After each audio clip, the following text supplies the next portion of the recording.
बेटा देखो पहला क्वेश्चन है A9, बेटा कह रहे हैं कि यूनिफॉर्म सर्कुलर मोशन वो नहीं होता जो यूनिफॉर्म पहन के किया था, जिसमें कांस्टेंट स्पीड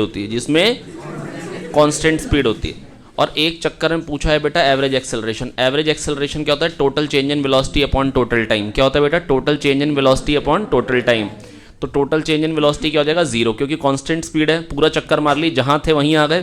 तो चेंज इन वेलोसिटी बेटा पहले भी v ऊपर को थी, अभी भी v ऊपर को। समझ में आ गई बात या नहीं आ गई? समझाऊं बेटा? अगर पूरा चक्कर मार ली तो जहाँ थे वहीं आ गए और वही वेलोसिटी हो गई, तो चेंज इन वेलोसिटी 0 हो गया, तो change in velocity upon time 0 आ जाएगा। क्या दो आ गया समझ में?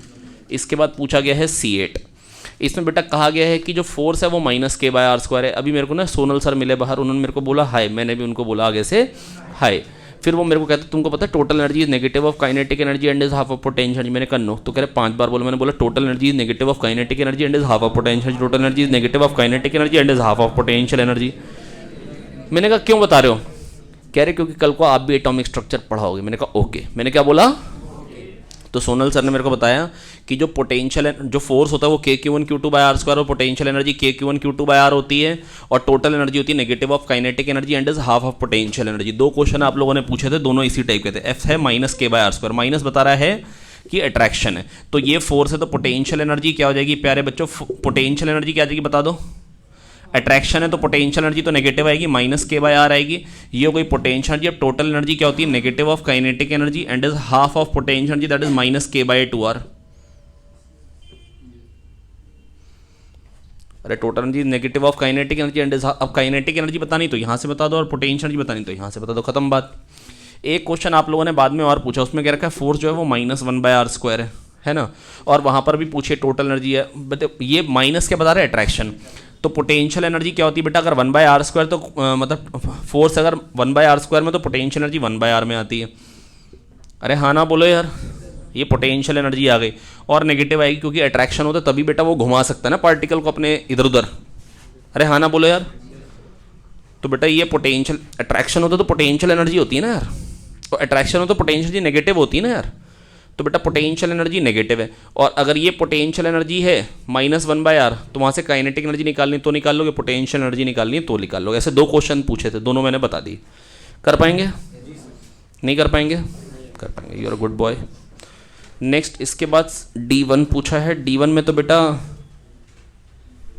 अरे यहाँ तो v स्पीड से जा रहा है, m मास का है, फोर्स F लग रहा है, बताना radius of curvature. Radial force होता है mv² वाला। रेडियल फोर्स क्या होता है बेटा? क्या यहाँ से r निकाल पाएंगे? mv²/f बिल्कुल निकाल पाएंगे। Hello mp। नेक्स्ट अगला क्वेश्चन क्या है बेटा? E2 तो बिल्कुल ही लल्लू क्वेश्चन है। कह रहे हैं ओवर ब्रिज पे एक मोटरसाइकिल जा रही है। क्या जा रही है? मोटरसाइकिल। सेंट्रीफ्यूगल से करना चाहते हो सेंट्रीपिटल से? दोनों में फर्क क्या होता है? सेंट्रीफ्यूगल फोर्स कब ऑब्जर्व होता है? जब हम ऑब्जेक्ट के ऊपर बैठ जाते, जब हम ऑब्जेक्ट के, और सेंट्रीपिटल फोर्स कब महसूस होता है? ग्राउंड फ्रेम से। किससे? क्या ये बात याद आ गई है? तो किससे करना पसंद करते हो? ग्राउंड फ्रेम से। दोनों से बताते हैं क्योंकि इसकी इच्छा है सेंट्रीपिटल से। ठीक है,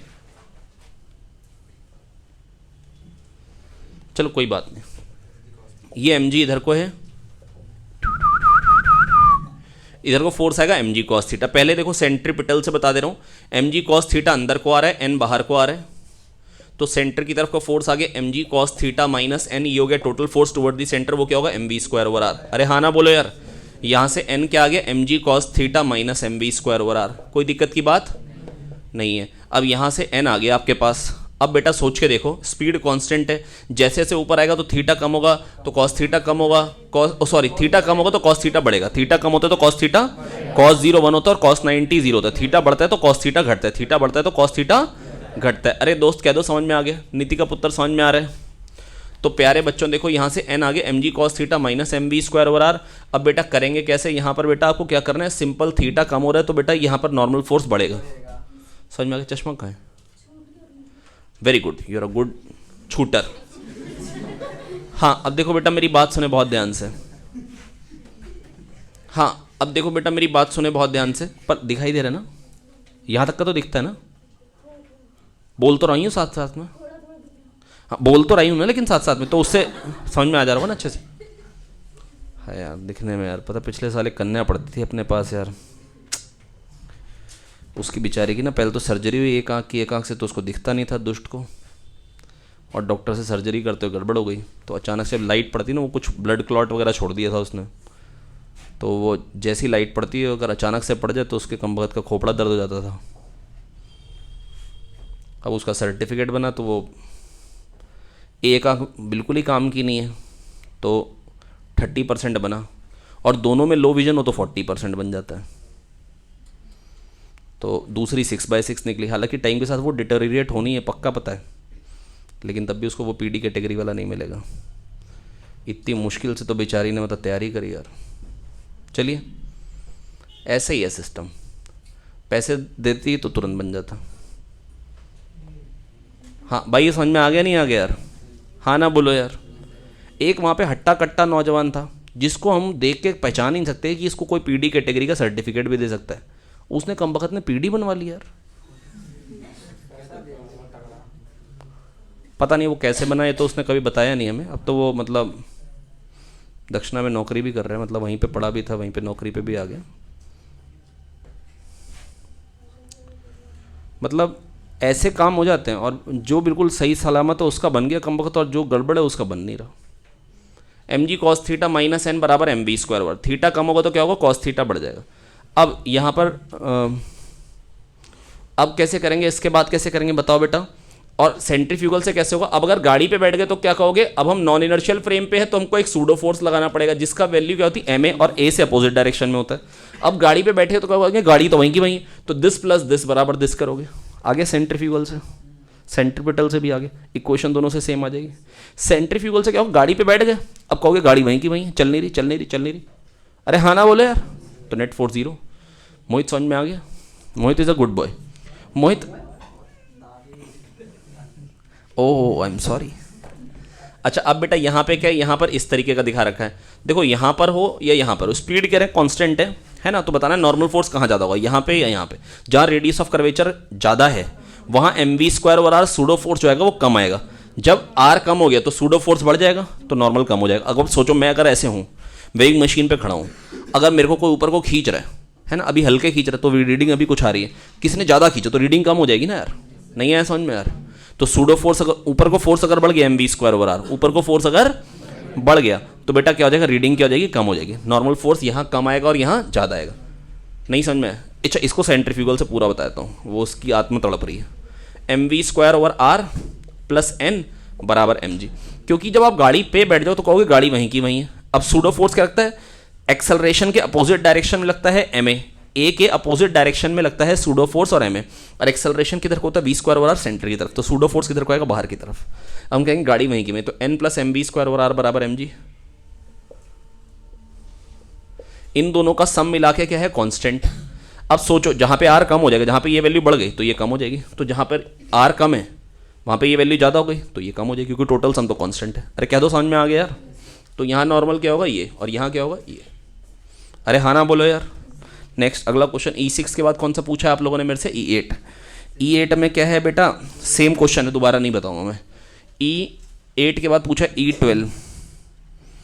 E12 में पूछा है कि भाई यहाँ पर है, कह रहे हैं बताओ कितनी वेलोसिटी दे कि यहीं पे सर्कुलर पाथ को छोड़ दे। अगर थीटा पे छोड़ना होता तो वेलोसिटी होनी चाहिए √rg cos थीटा, अगर थीटा पे छोड़ना होता तो वेलोसिटी क्या होती है, √rg cos थीटा। ऐसी बैठोगे ऐसी बैठोगे, थीटा पे छोड़ना होता तो वेलोसिटी होती है √rg cos थीटा, तो जीरो पे छोड़ना है तो वेलोसिटी क्या हो जाएगी, √rg cos 0। क्या हो जाएगी, √rg cos।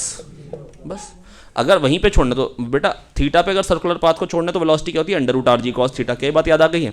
और अगर जीरो पे ही छोड़ना है तो √rg cos 0। Very good, you are a good boy. 12 के बाद कौन सा पूछा है, 18। कोई नंबर तो बोल दिया करो। 15 वाला पूछा है पहले। कह रहे, अ coin placed on a turn table just slips if it is placed at a distance of 4 centimetre from the centre of the circle.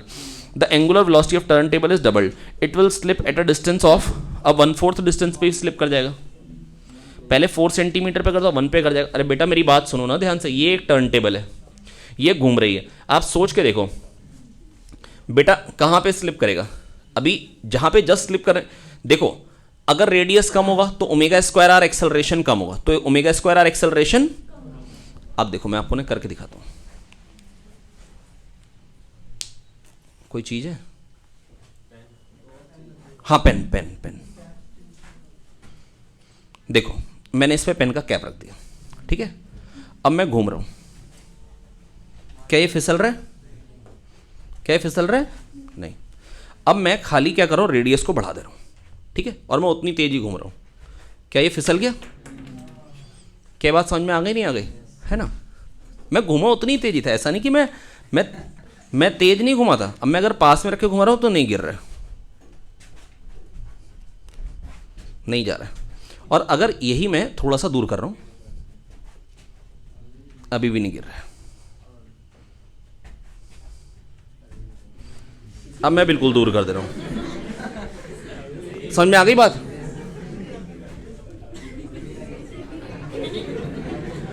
अरे भाई समझ में आ गई बात या नहीं यार? अब मैं एग्जैक्टली नाप के नहीं घूम रहा हूं ना यार, मेरे अंदर कोई मोटर थोड़ी ना लगी इतने आरपीएम पे घूमना है, समझ में? अंदाजे से तो जितना रेडियस ज़्यादा होता ना स्लिप होने की टेंडेंसी, पता क्यों? क्योंकि ओमेगा स्क्वायर आर एक्सेलरेशन ज़्यादा हो जाएगा, तो फोर्स जो चाहिए सेंट्रीपिटल फोर्स वो ज़्यादा चाहिए, वो हम प्रोवाइड कर नहीं पा रहे होंगे बेटा। फ्रिक्शन एक जगह पे आके जो फोर्स चाहिए ना वो एम ओमेगा स्क्वायर आर चाहिए। एम मास की बॉडी ओमेगा एंगुलर वेलोसिटी से आर रेडियस पे घूम रही है, ओमेगा स्क्वायर हो गया एक्स, ओमेगा स्क्वायर आर क्या हो गया? एक्सेलरेशन।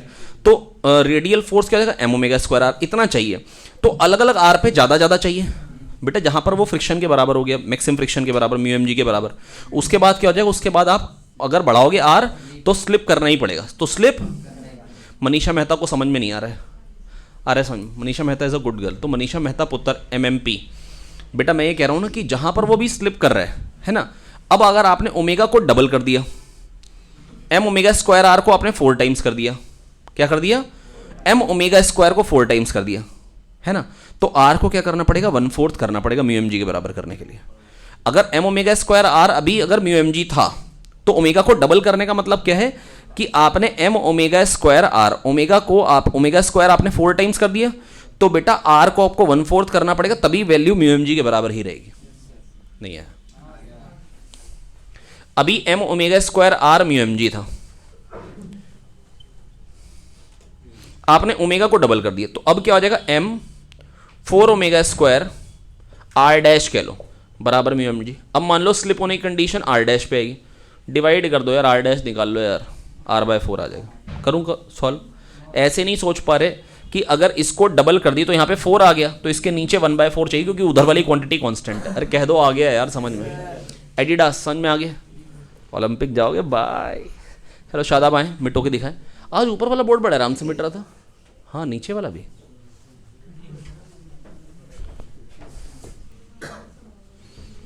अच्छा कल ऐसा लग रहा था कि कोई दिक्कत थी, मतलब बाजार सच में बंद था बढ़िया वाला? मैं तो था, पता ही नहीं लगा बंद था। वो होना ही था, वो मत मिटो ना। कहाँ कौन से डाउट पे आ गए? 19 18 वाले में देखो, यहाँ पर क्या है, ये एक बॉल है, ये एक बॉल है, इसको मैंने यहाँ से छोड़ा और पूछा इसकी वेलोसिटी क्या होगी जब यहाँ पहुंचेंगे, तो इसकी v हो जाएगी और इसकी क्या हो जाएगी? 2v। किसी ने कहा सर इसकी v तो इसकी 2v क्यों? मैंने कहा आर ओमेगा होती है, स्पीड क्या होती है? स्पीड। आर डबल हो गया तो स्पीड क्या हो जाएगी? डबल हो जाएगी। स्पीड क्या हो जाएगी? Double. You're a good boy बेटा। आप जब समझो ये एल्बो है और ये मुट्ठी है, कौन तेज चलेगी, एल्बो या मुट्ठी? समझ में आ गया नहीं आ गया? क्योंकि एल्बो जो है वो आर पे है और मुट्ठी जो है वो 2r पे, और डबल होगी स्पीड उसकी। अरे दोस्त कह दो समझ में आ गया यार। अब बेटा ग्रेविटी का वर्क क्या हो जाएगा शादाब बताओ? आर ये नीचे है, ये एल नीचे है, ये 2l, तो mgl प्लस mg2l। जब मैंने ऐसे लिखा है ना, तो अचानक से क्या हुआ? न्यूटन बाबा प्रकट हुए, बोले गर्दन काट देंगे तेरी। मैंने कहा क्या हो गया? कहते अब जब सेंटर ऑफ मास पढ़ा दी तो भी ऐसे ही लिखेगा वर्क डन बाय ग्रेविटी। मैंने कहा नहीं सॉरी, तो मैंने कहा 2mg इंटू 3l/2। अब सही है, 2mg टोटल वेट हो गया और सेंटर ऑफ मास का आएगा l और 2l का 1.5l पे। हाँ अरे यार क्या तो आ गया समझ में यार? नहीं आया समझ में? तो हमने इसी बात पे बोला न्यूटन बाबा की जय हो। न्यूटन बाबा की half mv² plus half m2v², half mv² plus half m2v², तो 5/2 mv²। अब यार ये मत कहना कैसे लिख दिया, half mv² plus half m2v², तो 2mv² plus half mv², 2 plus half क्या जाएगा? 5/2। यार कह दो आ गया यार। तो यहाँ से v क्या जाएगा? √6/5 gl, √6/5 gl हो गया। E18 हो गया, E18 हो गया। इसके बाद एक्सरसाइज 2 पे आ गए। F3-4, F में क्या कह रहे हैं बेटा? 3 में बेटा कह रहे हैं width of road is b, है ना। हालांकि मैं इस कॉन्सेप्ट से सेटिस्फाइड नहीं हूं, है ना बेटा। अगर ऐसा क्वेश्चन अगर आएगा पेपर में तो साथ में फोटो जरूर आएगी, क्योंकि मेरे हिसाब से मैं तो विड्थ ऑफ रोड को इसको ही कहूंगा, जो रोड प्रेजेंट है उसी की विड्थ देखूंगा भाई मैं तो, ऐसा मैं सोचता हूं ऐसा। अब अगर मान लो पेपर में अगर वो कहना चाहता है विड्थ, इसको कहना चाहता हूं मैं, तो वो कहेगा width of road is B as shown in figure, क्योंकि बेटा ऐसी जगह पे ये कोई फिजिक्स थोड़ी ना कि मैं समझ जाऊं कि विड्थ इसको कहना चाह रहा है या इसको कहना चाह रहा है, ये कोई फिजिक्स नहीं है। आप मेरी बात समझ रहे हो? ऐसी चीज में उसको साथ में सिचुएशन मेंशन करनी चाहिए, क्योंकि ऐसी चीज में हम प्रिडिक्ट नहीं कर सकते। वो भाई मेरे हिसाब से अगर तुम्हारे को, अगर आप मान लो एक पहाड़ पे जा रहे हो जहां पे रोड बैंक्ड है, अगर आपसे कोई कहेगा विड्थ निकालो, तो आप क्या पहले रोड को खोद के सीधा करोगे और फिर नापोगे, या डायरेक्टली नाप दोगे? यही करोगे ना यार। तो मैं भी बस यही कहना चाहता हूं कि मेरे हिसाब से तो विड्थ इसको, लेकिन अगर वो इसको कह रहे हैं तो भी मैं परेशान नहीं होता हूं बिल्कुल भी, है ना, क्योंकि मेरे को आंसर पता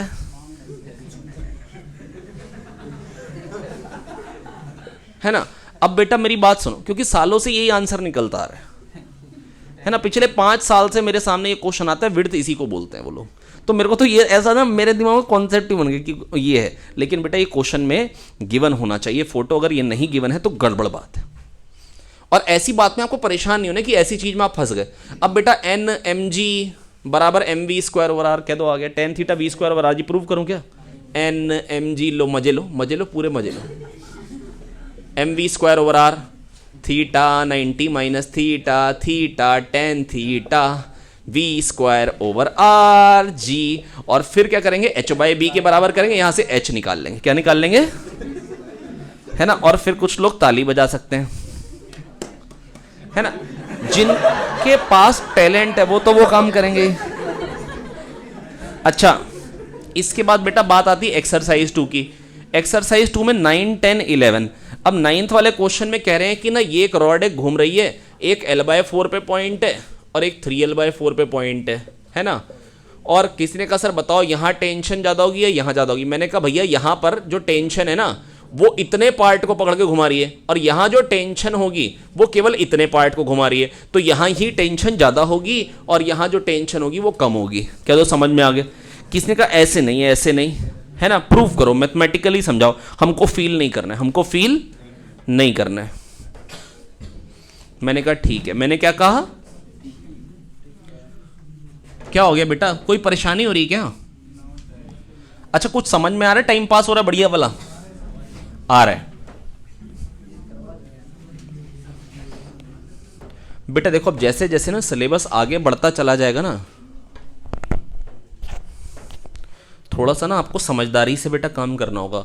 एक्सरसाइज 2 एक्चुअली में काम की नहीं रहेगी काफी सारे बच्चों के लिए, है ना, काफी सारे बच्चों के लिए काम की नहीं रहेगी।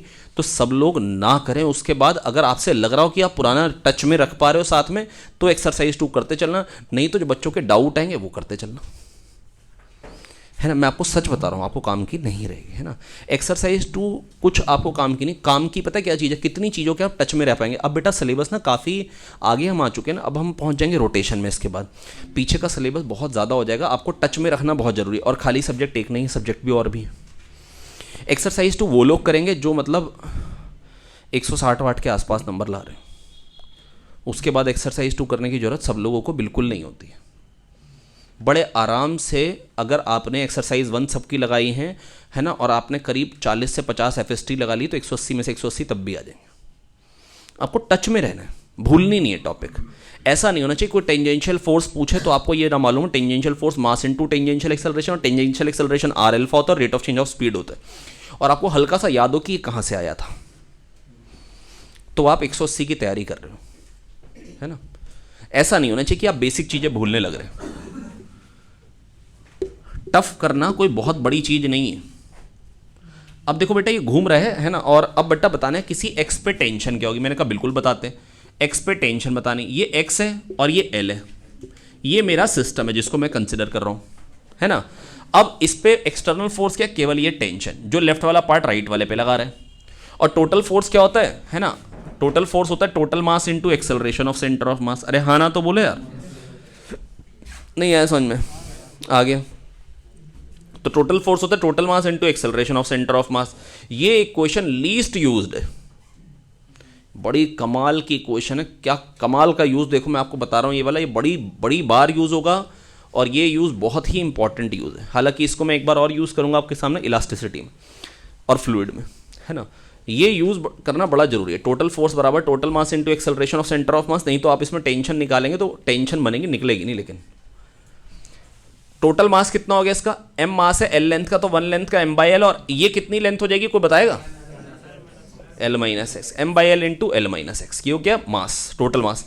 Acceleration of centre of mass, अलग अलग पॉइंट का एक्सेलरेशन ओमेगा स्क्वायर आर अलग अलग है। सेंटर ऑफ मास कहाँ होगा, ये x पे ये l पे, तो सेंटर ऑफ मास कहाँ आएगा l plus X by to पे। अरे कोई तो हाँ ना बोलो यार, अगर x1 पे एक पॉइंट तो x2 पे दूसरा, तो सेंटर कहाँ पे आता है बेटा, x1 plus x two by two. 10th class याद आ रहा है, 10th में पढ़ते हो ना x1 plus x two by two, very good. हाँ पढ़ते हैं ना, कौन सा फॉर्मूला, मिडिल पॉइंट फॉर्मूला। हाँ तो बेटा देखो मेरी बात सुनो ध्यान से, ओमेगा स्क्वायर आर, आर क्या होगा बेटा L plus X by two. अरे हाँ ना बोलो, ये क्या बन गया, M omega square by two L, L square minus X square. तो जैसे जैसे एक्स बढ़ेगा वैसे वैसे टेंशन क्या होगी, कम होगी, सब्ट्रैक्ट होने वाली चीज बढ़ रही है। जैसे जैसे एक्स बढ़ेगा टेंशन क्या होगी, कम होगी। और फील करना बड़ा आसान था यार, यहां जो टेंशन है वो इतने पार्ट को पकड़ के घुमा रही, और यहां जो टेंशन है वो इतने पार्ट को पकड़ के घुमा रही, तो टेंशन तो कम होनी ही चाहिए थी इधर आते हुए। दोस्त कह दो समझ में आ गया, कोई दिक्कत की बात नहीं है ना। और ये काफ़ी इंपॉर्टेंट चीज़ है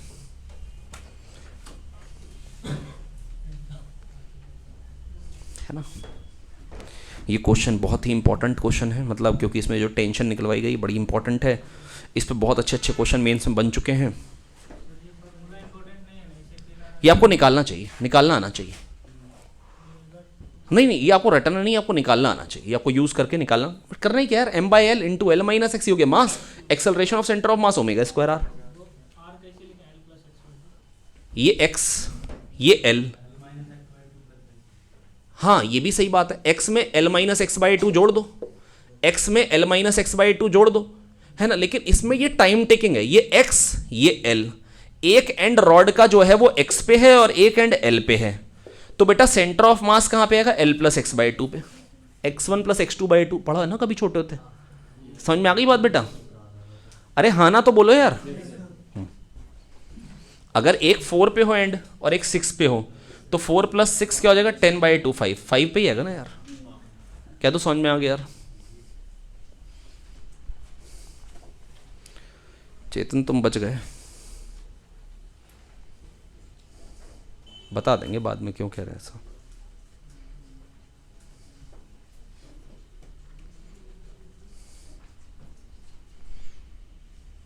और नीति का पुत्र बेटा समझ में आ रहा है, कोई दिक्कत परेशानी, खुश हो, सड़ा मुंह नहीं बनाएंगे यार, गुड गुड गर्ल बने भाई। कह दो समझ में आ गया यार। बेटा ये बड़ा इंपॉर्टेंट है यार, ये आपको समझ में आना चाहिए यार, है ना।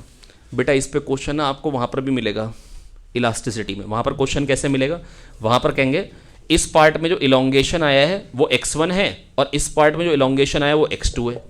तो बताना इलोंगेशन कहाँ ज़्यादा होगा, x1 ज़्यादा होगा या x2 ज़्यादा होगा, है ना। तो बेटा सिंपल बात है, यहीं टेंशन ज़्यादा होगी और यहाँ कम होगी। जहाँ टेंशन ज़्यादा होगी वहीं खिंचाव ज़्यादा आएगा,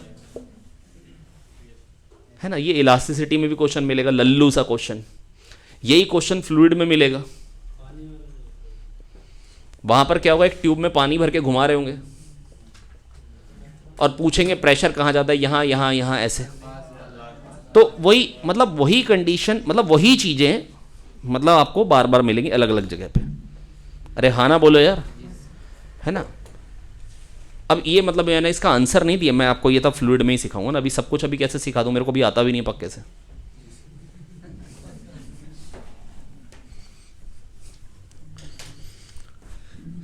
बस बेटा इतना कहना चाह रहा हूँ, बहुत ध्यान से समझ लो। ये जो डिस्कशंस होते हैं ना, ये जो टॉपिक के, ये बड़े इंपॉर्टेंट हैं। हालांकि बच्चे कई बार ये वाले डिस्कशंस को बड़ा लाइटली लेते हैं, सोचते हैं कि मेरा डाउट नहीं तो मेरे को मतलब नहीं है। बड़ा कुछ सीखने को मिल सकता है, आप ध्यान से सुने। अगला क्वेश्चन कह रहे हैं एक बाउल है ना, शायद ये 0.3 और 0.4 दिखा रखा है, पता नहीं मैंने देखा नहीं, है ना। और यहाँ पे एक ऑब्जेक्ट और कह रहे हैं वो इक्विलिब्रियम में, बताओ एंगुलर वेलोसिटी क्या है। वो ऑब्जेक्ट इक्विलिब्रियम में है बाउल की रिस्पेक्ट में, मतलब बाउल के साथ साथ घूम रहा है। तो बेटा एन एम जी और टोटल फोर्स क्या होगा, क्योंकि हॉरिजॉन्टल सर्कुलर मोशन में टोटल फोर्स क्या होगा, M V square over R. अब यहाँ पे एंगुलर वेलोसिटी की बात कर रहे हैं। हाँ तो फिर एम ओमेगा स्क्वायर आर कह दूंगा मैं भाई। अगर एंगुलर वेलोसिटी निकालनी तो मैं एम ओमेगा स्क्वायर आर कहूंगा, और ये थीटा तो ये भी थीटा, और टेन थीटा क्या हो जाएगा M omega square R by M G, जहां पर tan theta V square by R G था, यहां पे omega square R by G हो गया, और जी क्या होता है 10 होता है, और टेन थीटा क्या है 0.4 बाय 0.3 दैट इज 4/3। अब ओमेगा निकालने कर लेंगे, ओमेगा स्क्वायर 0.4 जी 10 4/3 पॉइंट हटाओ 10 लगाओ, टेन थी ओमेगा क्या आ जाएगा 100/3, ओमेगा स्क्वायर 100/3, ओमेगा 10/√3। कौन सा ऑप्शन हो गया कह दो आ गया।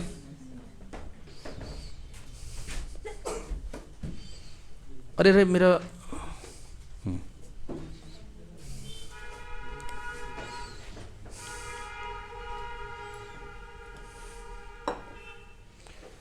और मोटी पिंकी सब ठीक ठाक है यार, कोई दिक्कत परेशानी?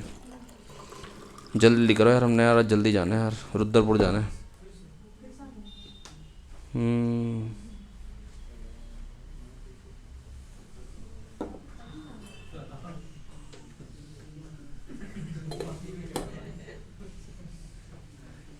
गिरा के आ जाओगे यार,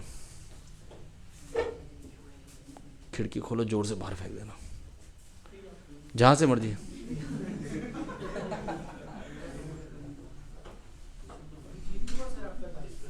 हाँ नहीं अब सूजन तो कम हो गई है, 5 बार जाना है, मतलब आज जाना है, कल तो होंगे नहीं ना, एक्चुअली कल सुबह ही जाना है, वो आज शाम में निकल जाएंगे ना यार, एक आध काम और भी वो भी निपटाएंगे। हाँ समझ में आ गया। हेलो एम ए,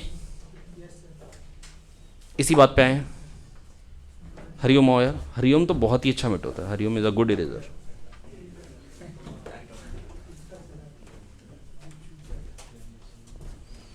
हरिओम का वजन ठीक हो गया पहले से यार, एक ही लड़का जो थोड़ा ठीक दिख रहा है पहले से।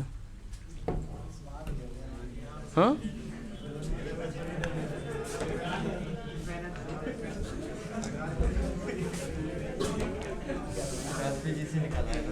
क्या प्रकाश पीजी से निकला, पीजी चेंज कर दिया था।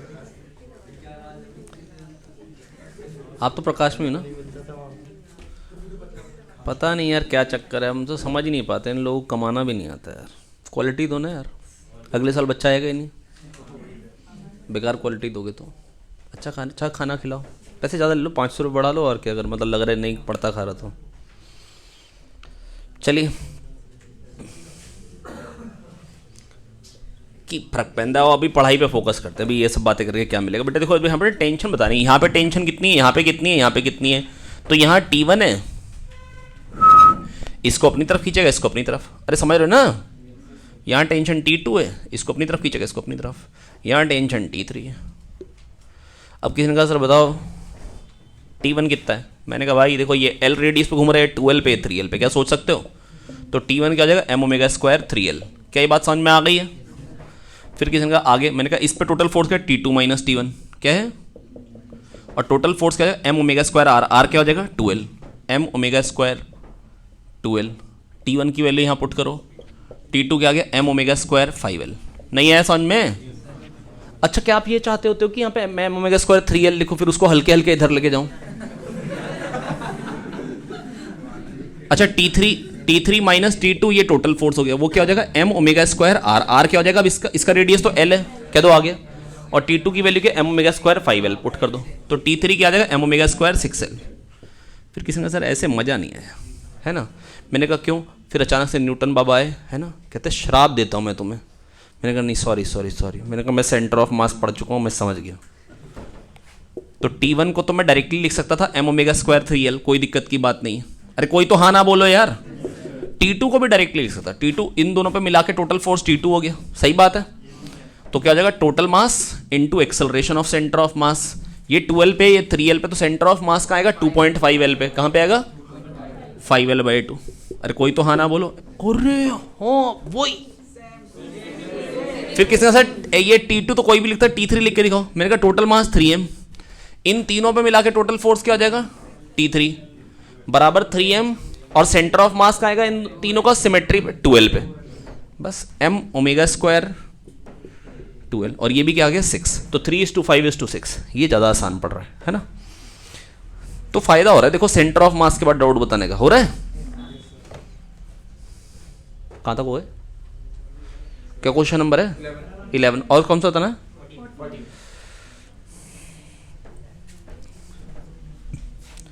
काइनेटिक एनर्जी AS² है, एक पार्टिकल r रेडियस पे घूम रहा है, पूछ रहे हैं उस पे टोटल फोर्स क्या होगा। टोटल फोर्स में क्या था, रेडियल फोर्स और टेंजेंशियल फोर्स, √FR² + FT², तो अंडर में आंसर होना चाहिए एक ही है। नहीं है, अरे हाँ ना बोलो यार। लेकिन अगर लगे कि नहीं ये तो मतलब ये अधर्म है, तो आप लिखे आराम से 12mv², फिर इसको गुदगुदी करें अब फिर क्या करें, फिर d/dt करें, फिर क्या करना है, अब d/dt करना है, इसका मेरे को आता नहीं, तो कैसे करना पड़ेगा, d/dv करेंगे और फिर dv/dt। अरे हाँ ना बोलो यार। अब इसका भी d/dt करना आता नहीं, d/ds आता है इसका करना, तो d/ds करें इंटू ds/dt। मतलब मैं ये मान के चल रहा हूं कि आपको बिल्कुल भी याद नहीं है इसलिए, तो d/dt ही हो रहा है, dv कट गया, d/dt ही हो रहा है। तो d/dv क्या आ जाएगा, 2v आ जाएगा, 2 कट जाएगा mv, और dv/dt क्या था, टेंजेंशियल एक्सेलरेशन, ये क्या आ जाएगा 2as, और ds/dt क्या आ जाएगी स्पीड, स्पीड कट जाएगी, mass into tangential acceleration, tangential force आ गया 2as। अब रेडियल फोर्स क्या होता है, रेडियल फोर्स होता है mv²/r, क्या होता है वो क्या हो जाएगा बेटा, mv²/r कैसे निकालेंगे, mv² हो गया 2as²/r, बाकी √FR² + FT² कर ही लोगे टोटल फोर्स निकालने के लिए। क्या तो समझ में आ गया, कहाँ तक हो गए, आगे क्वेश्चन नंबर 15 में रुको या चलते चलूं, समझ में आ रहा है आप लोगों को। आज दोबारा करने पड़ेंगे सारे क्वेश्चन, है ना। डाउट्स के बहाने मतलब बहुत ही बढ़िया मौका होता है, पूरा चैप्टर आप देखो, सारी कोई ऐसी चीज नहीं जो यूज नहीं हो रही, बहुत ही बढ़िया क्वेश्चन है मतलब, है ना। डाउट किसी के भी हो, मतलब ये डाउट्स मार्क करके रख लें, जब भी रिवाइज करना हो चैप्टर तो डाउट रिवाइज कर लें, चैप्टर आपका रिवाइज हो जाएगा। वैसे मतलब धर्म ये होता है कि एक्सरसाइज 1 जरूर रिवाइज करनी चाहिए यार, भले बहुत जल्दी कर लें। एक्सरसाइज 1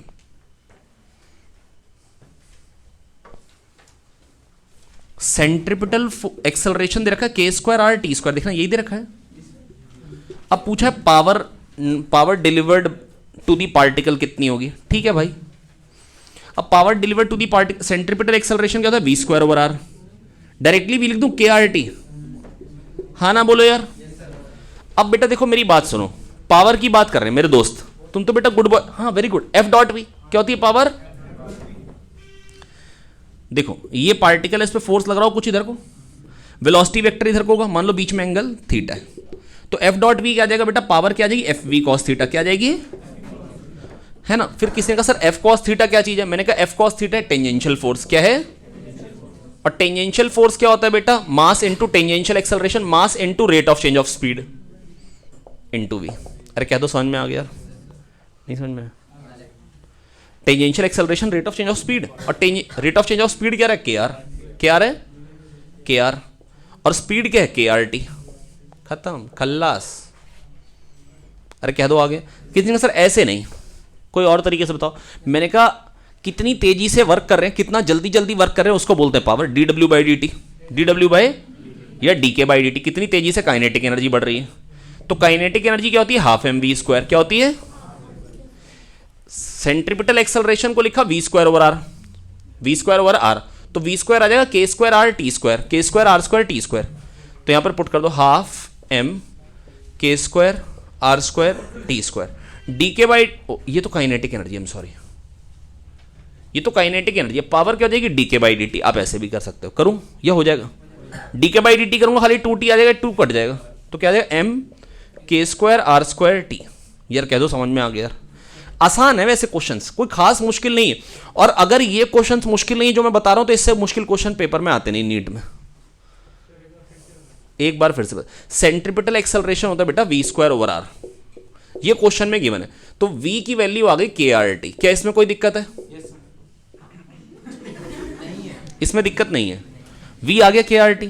अब पावर क्या होती है F.v, ये F है ये v, F.v क्या है FV cos theta, F cos theta क्या है? Tangential force. टेंजेंशियल फोर्स क्या होगा? Mass into tangential acceleration. Tangential acceleration होता है rate of change of speed. याद आया? जब हम घुमा रहे थे तो स्पीड नहीं बढ़ रही थी, जब हमने लात मारी थी टेंजेंशियल फोर्स तो स्पीड बढ़ गई थी। याद आई बात या नहीं याद आई? हाँ ना बोलो यार, है ना? तो यहां से rate of change of speed, rate of change of speed क्या हो जाएगा? के आर, और स्पीड क्या है? के आर टी। पुट कर दिया। एक तरीका ये हो गया। दूसरा बेटा पावर क्या होती है बेटा? कितनी तेजी से वर्क करो, D W by D T. और डी डब्ल्यू क्या होता है? छोटा सा वर्क डन, छोटा सा change in kinetic energy, D के बाई डी टी। डी के बाई डी टी पावर होती है। तो आप काइनेटिक एनर्जी लिख सकते हो हाफ एम वी स्क्वायर से। वी की वैल्यू निकाल चुके थे, वो पुट कर दो, डी के बाई डी टी से पावर निकाल लो। कह दो आ गया समझ में?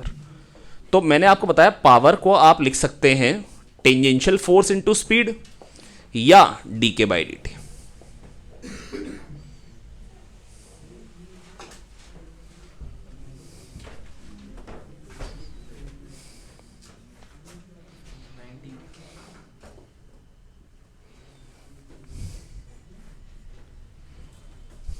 बढ़ो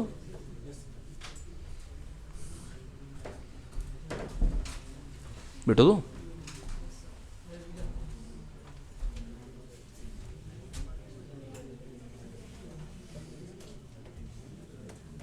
फिर से बताऊं?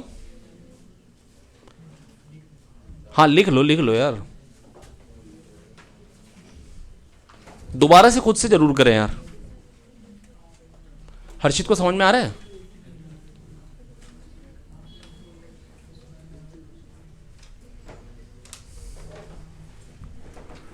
और बाकी तो यार मतलब तैयारी ठीक है ना पेपर की यार?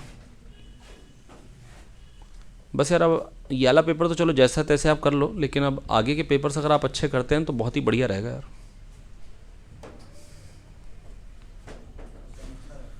हाँ नहीं गिरेगा। हाँ बेटा मतलब इसको ना और मत कहिए, मैं आपको बस इतना कि हम लोग नीट की तैयारी कर रहे हैं, मेरे को जितना कम है उतना टफ पेपर दे सकता हूँ बेटा, आपको उससे फ़ायदा होगा। पता है मतलब असल में ऐसा होगा ना कि देखो जैसे ना मान लो कि सपोज़ करो इसकी तैयारी हो गई बहुत बढ़िया, आपकी तैयारी बढ़िया हो चुकी है हमको मालूम है, लेकिन ना बेटा अगर इसकी तैयारी उतनी बढ़िया हुई नहीं है, मैं मेन से भारी पेपर दे दूँ, इसको क्या होगा? ये कहेगा पता नहीं मेरे साथ मजाक, और ये कहेगा मेरी तो कंडीशन ही खत्म है। और बेटा जब तक आपका ना कॉन्फिडेंस लेवल जीरो होगा ना, आपके मेन पेपर में नंबर नहीं है। मैं आपको सही बताऊँ, वो बच्चा बहुत अच्छा परफॉर्म करता है फाइनल पेपर में जो पूरे पेपर्स में लगातार नंबर लेके आता है। बस पेपर रेलेवेंट होने चाहिए बस। तो पेपर डिफिकल्ट आसान मत सोचा करो, पेपर में नंबर अगर आपके आ रहे तो खुश हो। आपको लगता है जितना लेवल की हम बात कर रहे हैं इससे ऊपर लेवल का वहाँ पे आएगा कुछ? फिर सीख तो गए ना।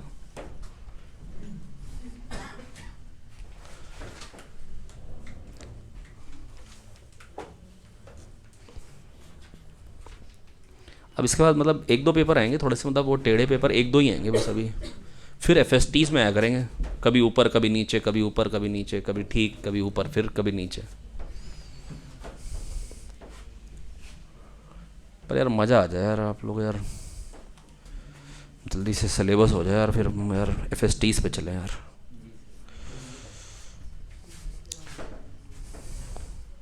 हाँ चलिए प्यारे बच्चों, कौन से क्वेश्चन पे आ गए? 19 पे ना। 19 में कह रहे बेटा वी नॉट स्पीड से ना हॉरिजॉन्टली फेंका एक पार्टिकल को। अब कह रहे जब स्पीड v हो जाएगी तो रेडियस ऑफ कर्वेचर क्या हो जाएगा? बेटा अगर स्पीड v हो गई, क्या हॉरिजॉन्टल डायरेक्शन वेलोसिटी चेंज होगी? वही रहेगी। अच्छा एक्सेलरेशन क्या होगा? g। बेटा या तो रेडियल फोर्स को mv स्क्वायर ओवर आर के बराबर करो, या रेडियल एक्सेलरेशन को v स्क्वायर ओवर आर के बराबर करो। तो बेटा अगर मान लो ये थीटा है तो ये भी थीटा हो गया। अच्छा टेंजेंशियल एक्सेलरेशन क्या है? g cos थीटा या g sin theta? Tangential acceleration g cos theta और radial acceleration g sin theta. g sin theta radial acceleration हो गया, और sin थीटा क्या है? sin theta v not by v। v तो स्पीड हो गई ना उसकी, v नॉट इनिशियल स्पीड थी हॉरिजॉन्टल डायरेक्शन में, तो sin theta v not by v, v not by v। अरे कह दो आगे यार। तो g v not by v ये क्या हो गया बेटा? Radial acceleration. उसको v स्क्वायर ओवर r के बराबर करिए और आप देखेंगे r proportional to v cube आता हुआ। यार कोई कह दो आ गया समझ में यार? रेणु बाला पुत्र RBP समझ में आ रहा है? नहीं आ रहा है? आ रहा है, वेरी गुड। इसके बाद बेटा ये जो क्वेश्चन है कि अगर ऐसे पार्टिकल आ रहा है और यहां पर पूछा है नॉर्मल फोर्स, तो बेटा ऐसे क्वेश्चन कैसे किए जाते हैं बेटा? जरा जल्दी बताओ। हेलो, यहां से छोड़ा यहां पे आ गया, तो बेटा n माइनस एम जी बराबर M V square over R. नहीं समझ में आया क्या यार? बेटा जब वो यहां पे पहुंचेगा तो नॉर्मल फोर्स कितना आएगा? एक पार्टिकल को यहां से रिलीज किया, जब यहां पे आ रहा है तो normal force n minus M G बराबर M V square over R. अब v कैसे निकालेंगे? एम जी आर बराबर हाफ एम वी स्क्वायर। वैसे भी आप directly under root two G R directly कह सकते थे, v को under root two G R कह सकते थे। h नीचे आएगा तो under root two G H, h नीचे आएगा तो खत्म बात। यहां से आप बेटा M V square over R two M G आ गया, two M G plus M G three M G. ये वाला क्वेश्चन थोड़ा सा ज़्यादा अच्छा क्वेश्चन था। हमने हॉरिजॉन्टली फेंका था वी नॉट स्पीड से, हॉरिजॉन्टल डायरेक्शन तो वी नॉट ही रहेगी। अब v अगर स्पीड हो गई तो बेटा पूछ रहे हैं रेडियस ऑफ कर्वेचर क्या? g cos थीटा का tangential acceleration, g sin theta radial acceleration. sin theta क्या हो जाएगा? v not by v। तो बेटा ये हो गया रेडियल एक्सेलरेशन, उसको v स्क्वायर ओवर r के बराबर किया, r proportional to v cube आ गया। बहुत ही शानदार तरीके से सॉल्व हो गया, वेरी गुड। 21 के बाद, अच्छा 20 तो था ही नहीं, 25। 25 में क्या बेटा 42 डायमीटर है और डिस्टर्ब किया, 21 रेडियस है, किस हाइट पे बॉटम से वो छोड़ देगा? कॉस थीटा इक्वल टू 2/3 पे छोड़ता था, याद आ गई बात? याद दिलाता हूँ बेटा, अगर पार्टिकल को यहां से रिलीज किया, कहां पे जाके वो सर्कुलर पाथ को छोड़ता है? जरा जल्दी बताइए। जहां पे नॉर्मल फोर्स क्या हो जाता है? जीरो। और जहां पर वो सर्कुलर पाथ को छोड़ने वाला होता है वहां वेलोसिटी क्या होती है? Under root R G cos theta. क्या होती है बेटा? अगर पार्टिकल सर्कुलर पाथ को छोड़ने वाला है तो वेलोसिटी क्या होती है? Under root R G cos theta. अगर पार्टिकल सर्कुलर पाथ को छोड़ने वाला है तो वेलोसिटी क्या होती है? Under root R G cos theta. क्या होती है बेटा? तो यहां पे वेलोसिटी हो जाएगी under root R G cos theta. क्या हो जाएगी वेलोसिटी यहां पे? Under root R G cos theta. क्या हो जाएगी बेटा वेलोसिटी यहां पे? Under root R G cos theta. यहां पे वेलोसिटी हो जाएगी, यहां की वेलोसिटी क्या हो जाएगी? अंडर रूट, अरे कोई तो हाँ ना बोलो यार, वेलोसिटी क्या हो जाएगी? Under root R G cos theta. तो यहां की वेलोसिटी क्या मेरे को मालूम चल गई है? हाँ हाँ मालूम चल गई, under root R G cos theta. अब कितना नीचे आया? आर ये चीज थी, ये आर कॉस थीटा, तो R minus R cos theta, R minus M G R minus R cos theta, M G R 1 minus cos theta. अरे R minus R cos theta में आर कॉमन ले लिया, ये आर कॉस थीटा, ये R cos theta, ये क्या हो जाएगा? R minus R cos theta. ये ग्रेविटी ने वर्क किया, बराबर change in kinetic energy half M V square, और वी स्क्वायर को लिख देंगे आर जी कॉस थीटा, और यहां से बेटा निकल के आता है कॉस थीटा बराबर 2/3। तो वो कहां पे छोड़ेगा बेटा? कॉस थीटा बराबर 2/3, आर कॉस थीटा क्या हो गया? 2r/3। तो सेंटर से 2r/3 हाइट पे, बॉटम से r plus 2r/3 5r/3 height पे, और r क्या दे रखा है क्वेश्चन में? 21। 21/3 7, 7 5 35, 35 मीटर पे वो सर्कुलर पाथ को छोड़ देगा। अरे हाँ ना बोलो यार। अरे भाई कॉस थीटा इक्वल टू 2/3 पे छोड़ रहा है, तो यहां से जो हाइट हो गई वो क्या हो गई? r cos थीटा 2/3, 2r/3 और प्लस r, तो r प्लस 2r/3 क्या हो जाएगा बेटा? 5r/3। अरे कोई तो हाँ ना बोलो यार। नहीं आया समझ में? हर्षित त्रिपाठी समझ में आ रहा है?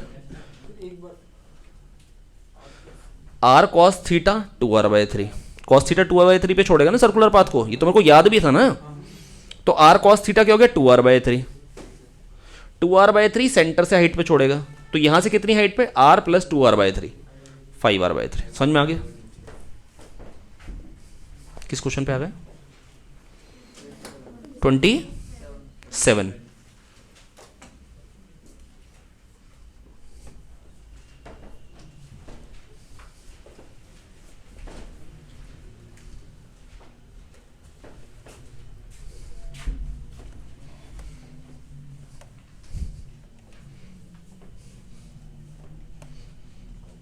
नहीं है क्या समझ में?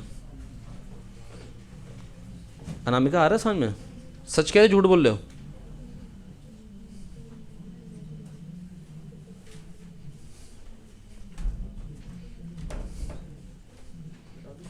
फिर से बताऊं क्या?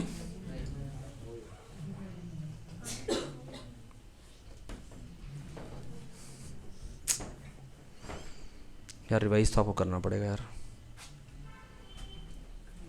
सर्कुलर थोड़ा थोड़ा भूल गए ना, ऐसा लग रहा है ना? मेरे को लग रहा है आप लोग भूल गए, या अच्छा ऐसा हुआ नहीं रहा है? वर्टिकल रिवाइज करा दें एक बार।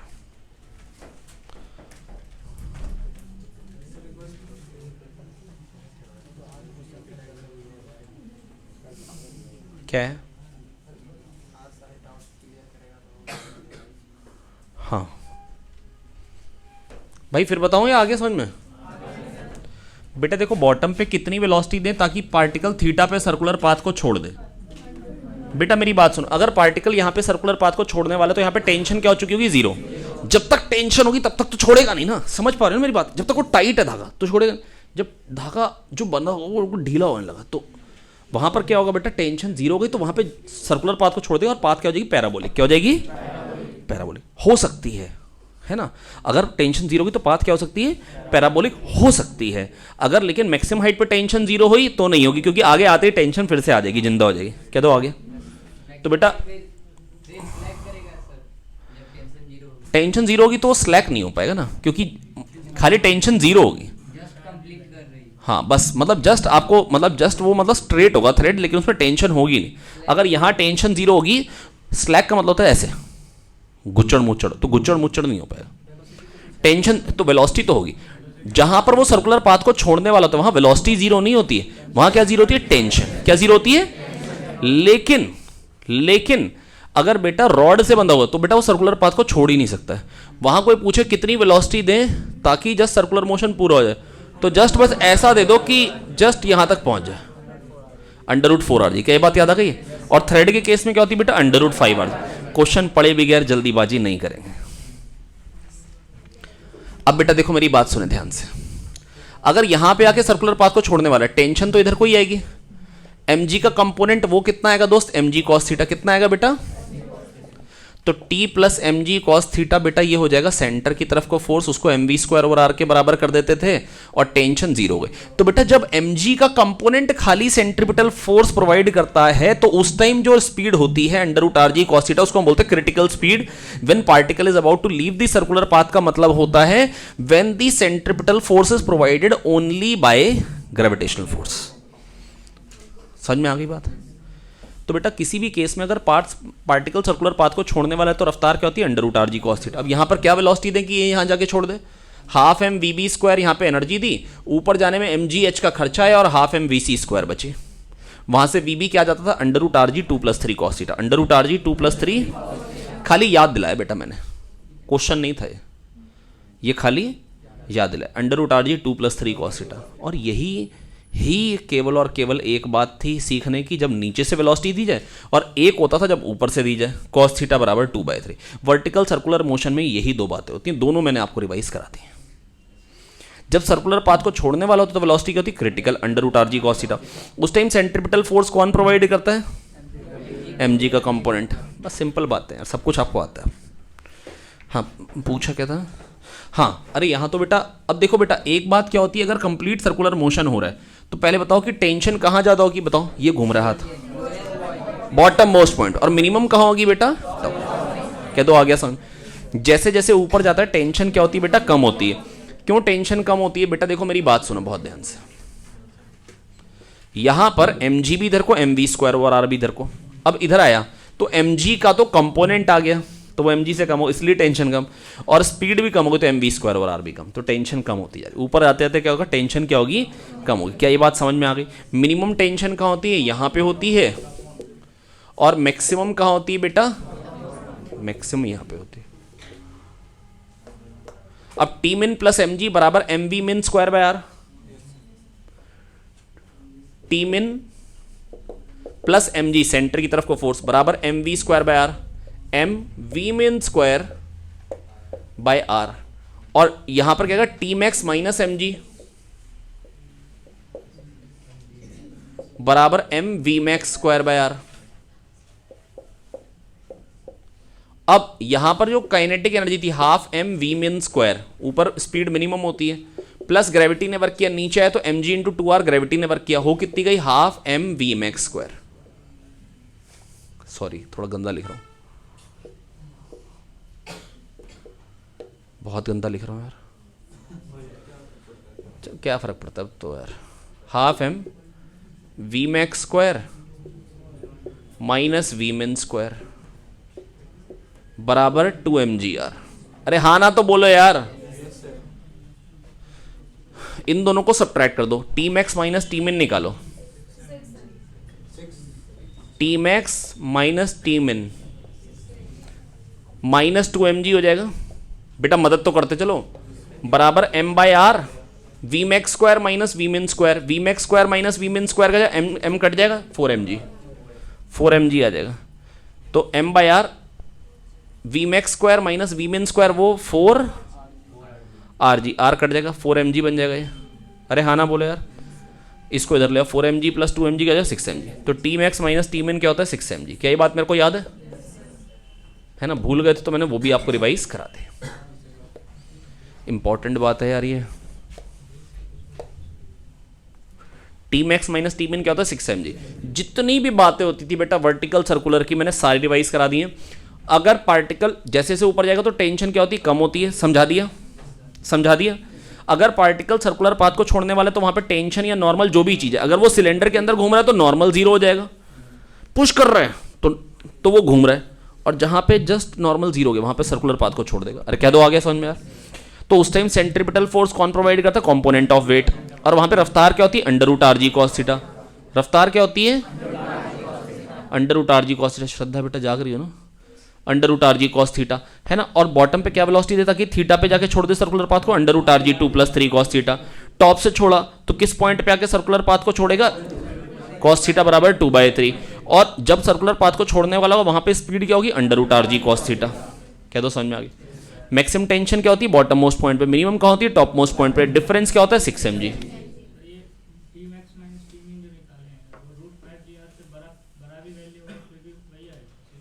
बेटा मैंने तो ये बात ही नहीं करी कितनी स्पीड है। अंडर रूट 5rg से तो बड़ा ही होगा, तभी तो मिनिमम टेंशन वाली बात करूंगा मैं। नहीं तो वहां पे पहुंच ही नहीं रहा तो मैं मिनिमम टेंशन की बात ही कैसे करूंगा? कोई भी वैल्यू हो तो यही आंसर आ रहा है, कांस्टेंट। अब क्वेश्चन में मेरे को दे रखा था, उसमें जो मैं करने वाला था, टी मैक्स बाई टी मिन दे रखा है 4।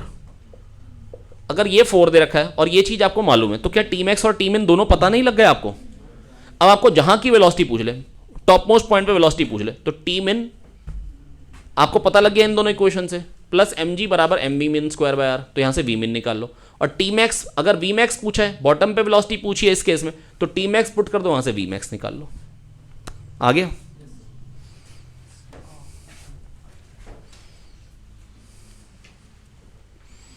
किस क्वेश्चन पे हो गए? 30 बताना है। 30 के बाद 30 बताएं। अर्थ किधर से किधर घूमती है? West to east. मालूम है बात या नहीं मालूम है? क्या बात कर रहे हो यार?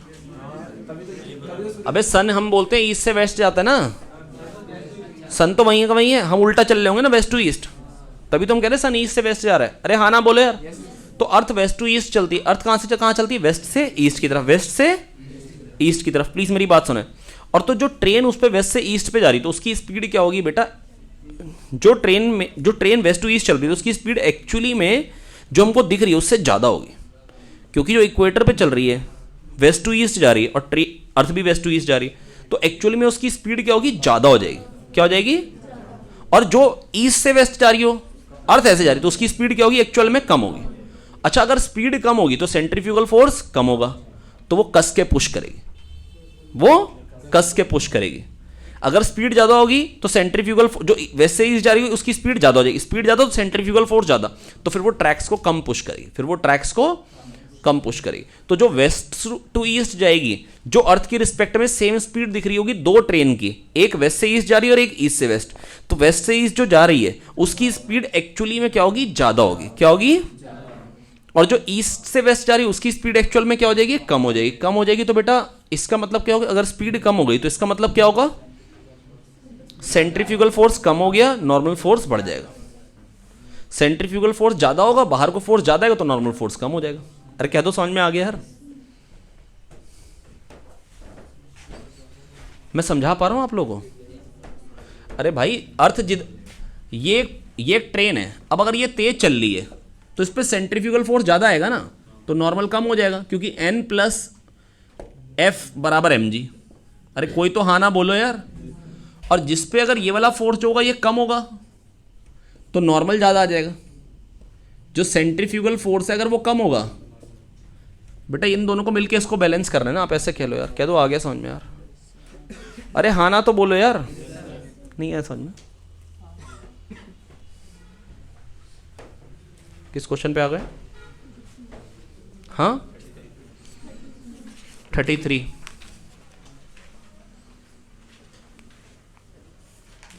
अबे एयर रेजिस्टेंस दिखा रखा है, अब कह रहे हैं कि कांस्टेंट स्पीड से गाड़ी चल रही है, तो बताना है कि ग्राउंड से जो फोर्स आ रहा होगा फ्रिक्शन वो किधर को आ रहा होगा। अरे भाई देखो, अगर कांस्टेंट स्पीड से चल रही है तो टेंजेंशियल फोर्स तो जीरो करना है, एयर रेजिस्टेंस गाड़ी पे पीछे को आ रहा है जो हमको दिखा रखा है क्वेश्चन में। तो अगर कांस्टेंट स्पीड है तो टेंजेंशियल फोर्स जीरो होगा, तो एक तो फ्रिक्शन का कंपोनेंट आगे आ ही रहा होगा। और अगर एम मास की बॉडी वी स्पीड से आर रेडियस पे चल रही है हॉरिजॉन्टल रोड पे, तो फ्रिक्शन ही है जो सेंट्रीपिटल फोर्स प्रोवाइड करेगा। तो नेट में फ्रिक्शन जो आ रहा है किधर को आ रहा है, इधर को। ये कौन सा डायरेक्शन देख लो, ए बी सी डी में से बी। कह दो समझ में आ गया। 33 35 centrifugal force 34 driver of a car travelling at full speed suddenly sees a wall at a distance R directly in front of him to avoid collision. वो brake apply करेगा या गाड़ी को घुमाएगा?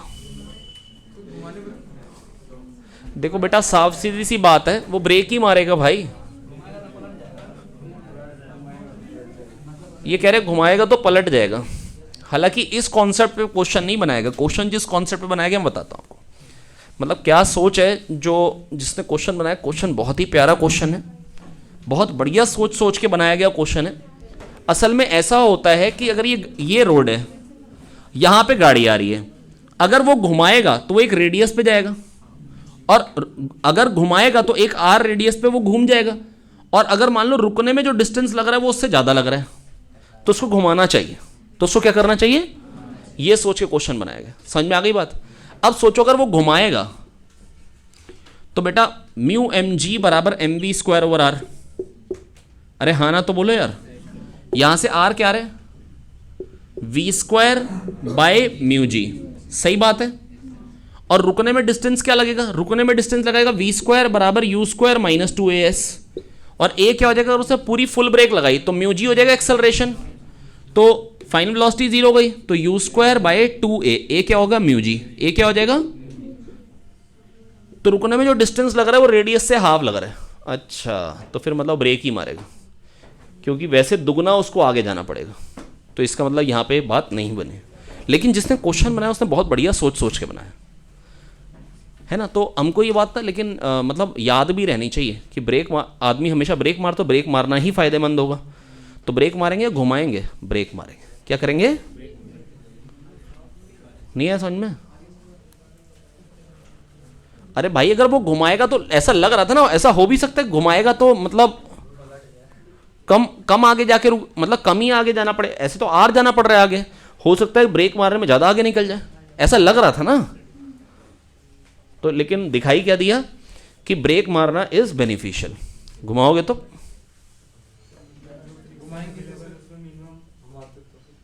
कहाँ घुमाते बेटा? अगर गाड़ी अगर आगे मान लो कोई ट्रक आ जाता है ना, इधर लगातार ट्रक है।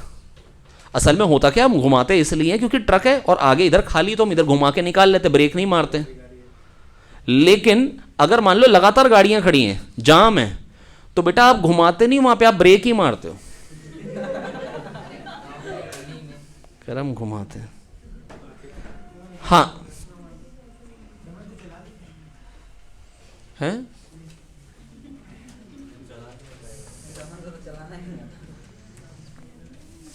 क्या घुमाते हैं, चलाना आता नहीं कम बखत को। कौन से क्वेश्चन पे आ गए? 34 तो हो गया ना, 35। ये centrifugal force is an inertial force when considered. बेटा सेंट्रीफ्यूगल फोर्स कब बेटा हम कंसिडर करते हैं? जब हम इनर्शियल फ्रेम में होते हैं, नॉन इनर्शियल फ्रेम में, जब हम गाड़ी पे बैठ जाते हैं, जब हम गाड़ी पे बैठ जाते हैं ना।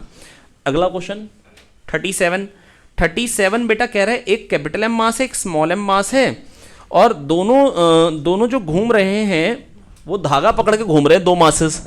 एक कैपिटल एम मास है, एक स्मॉल एम मास है, दोनों धागा पकड़ के घूम रहे हैं, है ना। और दोनों पे टेंशन फोर्स बराबर ही लग रहा है। अरे वही धागा है तो टेंशन तो बराबर लगेगी। और टोटल लेंथ एल है, टोटल लेंथ क्या है? एल है। तो कह रहे हैं बताओ एक्सिस से कैपिटल एम का डिस्टेंस क्या होगा? एक्सिस से कैपिटल एम का डिस्टेंस बेटा देखो, अगर इसके अबाउट ये घूम रहे हैं, ये ऐसे घूम रहे हैं और ये ऐसे घूम रहे हैं, नहीं समझ में क्या हो रहा है?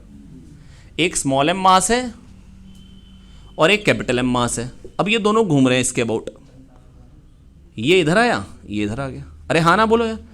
तो हर एक पॉइंट के पास कुछ एक्सेलरेशन, हर एक पॉइंट सर्कुलर मोशन में है इनकी लाइन ज्वाइनिंग पे, लेकिन ये पॉइंट है जिसका एक्सेलरेशन जीरो है, जिसका एक्सेलरेशन, अच्छा जिसका एक्सेलरेशन जीरो हो तो सेंटर ऑफ मास होगा, घूम रहा है, दोनों घूम रहे हैं, एक इस पे टेंशन टी इधर को आ रही, इस पे टेंशन टी इधर को आ रही है, तो जो पॉइंट नहीं घूम रहा है दैट इज जो एक्सिस है जिसके अबाउट ये घूम रहे हैं वो क्या होगा, सेंटर ऑफ मास। उसका डिस्टेंस पूछ रहे हैं कैपिटल एम से। अगर एल लेंथ की दूरी होती है, अगर एल लेंथ की, तो इसको ओरिजिन मान लो M L by M plus M, M L by, है ना। अब अगर आपका मन करे नहीं हम तो सेंटर ऑफ मास नहीं लगाना चाहते हैं, तो आप बिना सेंटर ऑफ मास के कर लें। बता देता हूं, वो भी तरीका बता देता हूं, ये बेस्ट था ना। अब तो हमने सेंटर ऑफ मास पढ़ रखा है तो मैं उसको यूज कर रहा हूं खाली।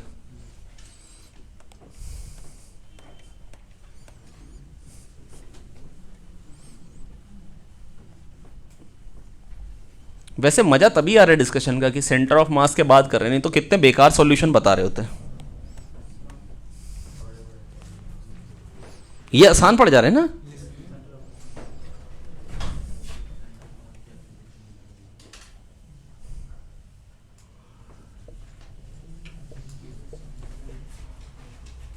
ये ऐसे घूम रहा है और ये ऐसे घूम रहा है, ये बीच का डिस्टेंस एल है।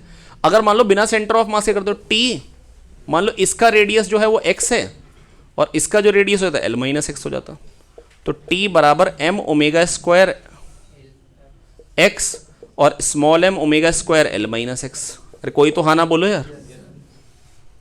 तो यहां से क्या आया था, एम एक्स ही तो पूछा मेरे से, बस एक्स निकालना, इन दोनों को बराबर कर दो, ओमेगा स्क्वायर को काट दो, ओमेगा तो सेम होगा ना। जब ये इधर जा रहा है तो ये भी तो इधर जा रहा है, जितना ये घूम रहा है उतना ही वो एंगल घूम रहा है, दोनों का एंगल तो बराबर ही घूम रहा है ना यार। देख सकते हो ना ये बात। अरे भाई जब ये इधर आएगा तो ये इधर होगा ना भाई, तो दोनों बराबर एंगुलर डिस्प्लेसमेंट, दोनों की एंगुलर वेलोसिटी बराबर, ओमेगा बराबर ओमेगा कट जाएगा, यहां से एक्स निकाल लो। बड़ा तो वैसे ये भी नहीं है ना, लेकिन स्टाइल नहीं है ना इसमें, मजा नहीं है। मतलब चैप्टर जब मिक्स होते तो ही तो मजा आता है यार। मतलब अच्छा ये बात वैसे आप लोगों को याद थी, अगर एक m1 मास एक m2 मास है तो m1 से डिस्टेंस कितना होगा सेंटर ऑफ मास का, m2l bye m1 plus m2, और m2 से डिस्टेंस क्या होगा m1l bye m1 plus m2। 37 के बाद क्या पूछा है, 38, 39, 40 सब कह रहे दो पार्टिकल घूम रहे, दोनों के मास दे रखे हैं और दोनों को टाइम पीरियड दोनों का बराबर, तो एंगुलर वेलोसिटी का रेशियो क्या होगा 1:1। बेटा एंगुलर वेलोसिटी होती है 2 पाई बाय टी, 2 पाई घुमा टी टाइम में, 2 पाई बाय टी, दोनों का टाइम पीरियड बराबर है, टाइम पीरियड बराबर तो एंगुलर वेलोसिटी का रेशियो क्या आ जाएगा 1:1। नहीं आया समझ में, पक्का समझ में आ गया। हेलो दादी पुत्र समझ में आ रहे हैं। 37 हो गया, 38 हो गया, 39 कह रहे चाइल्ड स्विंग कर रहे बेटा 0.75 उसकी मैक्सिमम हाइट है और 2 मीटर, सॉरी 0.75 मिनिमम हाइट है उसकी ग्राउंड से स्विंग की और 2 मीटर मैक्सिमम है। ये 0.75 है और ये 2 है, तो बताना मैक्सिमम स्पीड क्या आएगी। अरे भाई 1.25 नीचे आ रहा है, हाँ एम जी एच बराबर half M B square under root 2 G H, under root 2 G H, H कितना हो गया 1.25, 1.25 का डबल क्या है 2.5 इंटू 10 25, 25 का अंडर रूट 5। नेक्स्ट कह रहे 80 स्पीड हो गई, 2 चक्कर के बाद 20 बाय पाई रेडियस है, रेडियस क्या है 20 बाय पाई, कितनी स्पीड हो गई 80, कितनी स्पीड हो गई 80 और रेडियस कितना है 20 बाय पाई, रेडियस कितना है, तो बताना टेंजेंशियल एक्सेलरेशन।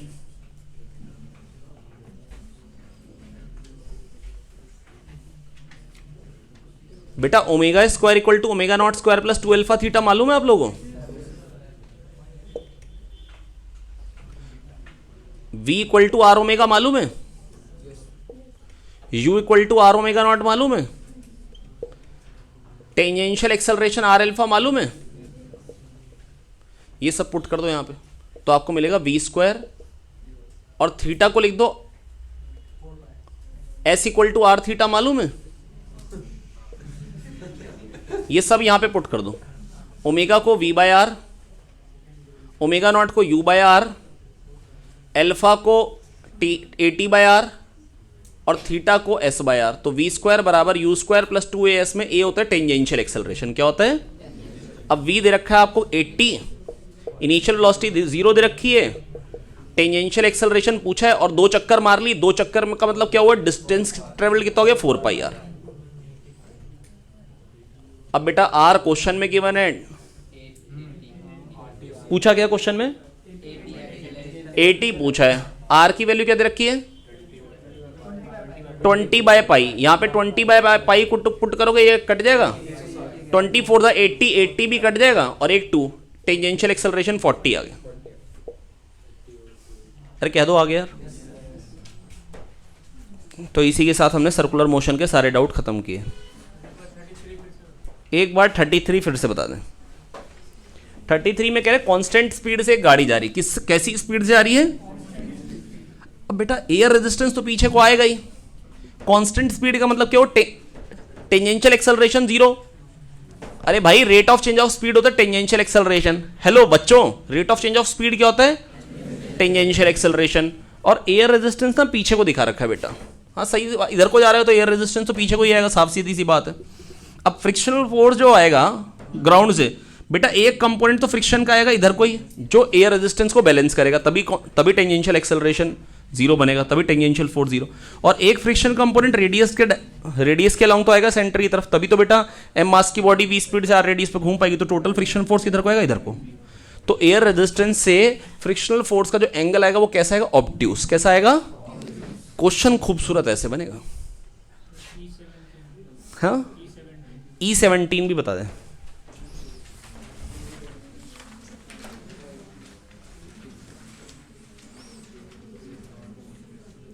बेटा देखो केन ना फिल्ड है वाटर से और वाटर गिर नहीं रहा है। अब वाटर अगर नहीं गिर रहा है, अगर हम घुमा रहे हैं, वाटर अगर नहीं गिर रहा है, सुनो ध्यान से, तो बेटा जो टॉप मोस्ट पॉइंट पे जो स्पीड होगी वो √RG या उससे ज्यादा ही होगी। बेटा जैसे बॉल नहीं गिरती है, वाटर नहीं गिर रहा है, बेटा बॉल ने क्या करना है, नॉर्मल लगाना है, वाटर ने भी क्या करना है, नॉर्मल लगाना है। कब लगाना है, जब उसकी स्पीड √RG से ज्यादा होगी, जब उसकी स्पीड √RG से ज्यादा होगी। निष्ठा बेटा इधर देखे ना बेटा, जब उसकी स्पीड √RG से ज्यादा होगी। आप समझे बात को, अगर मान लो बाल्टी में मैंने बॉल रख दिया और मैं घुमा रहा हूं, या बाल्टी में पानी रख दिया मैं घुमा रहा हूं, एक लिमिट से ज्यादा स्पीड होगी तभी पानी नहीं गिरेगा, तभी बॉल भी नहीं गिरेगी। √RG मिनिमम स्पीड आएगी, है ना, ऊपर मिनिमम स्पीड क्या होगी, √RG। तो √RG मिनिमम स्पीड होगी, उससे टाइम पीरियड निकाल लो, उससे ज्यादा टाइम लगेगा, क्योंकि वहां पे अगर √RG है तो नीचे तो √5RG। और कह रहे हैं कि जस्ट अगर नहीं गिर रहा है टॉप मोस्ट पॉइंट पे, तो इसका मतलब क्या हो गया, √RG टॉप मोस्ट पॉइंट पे वेलोसिटी है, तो 2πr/v से वहां पर टाइम पीरियड निकाल लो। उस स्पीड से चलेगा तो क्या टाइम लगेगा, और फिर मैक्सिमम स्पीड से निकाल लो, उसके बीच का आंसर होना चाहिए। एग्जैक्ट टाइम पीरियड नहीं निकाला जा सकता। एवरेज नहीं लगेगी बेटा, यहाँ पे एवरेज तब लगती है बेटा जब यूनिफॉर्मली एक्सेलरेटेड मोशन हो, वो नहीं है ये।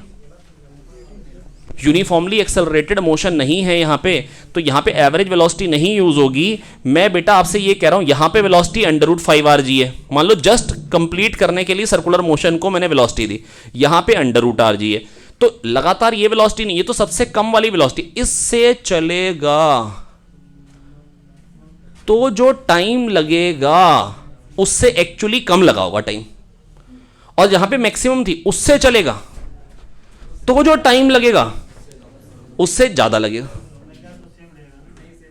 ओमेगा सेम कैसे रहेगा, जब स्पीड चेंज हो रही तो ओमेगा सेम कैसे रहेगा, CHA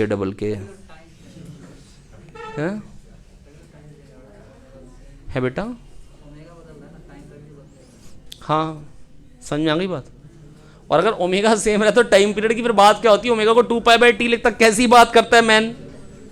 अगर ओमेगा सेम हो तो 2π/t लिखता ना,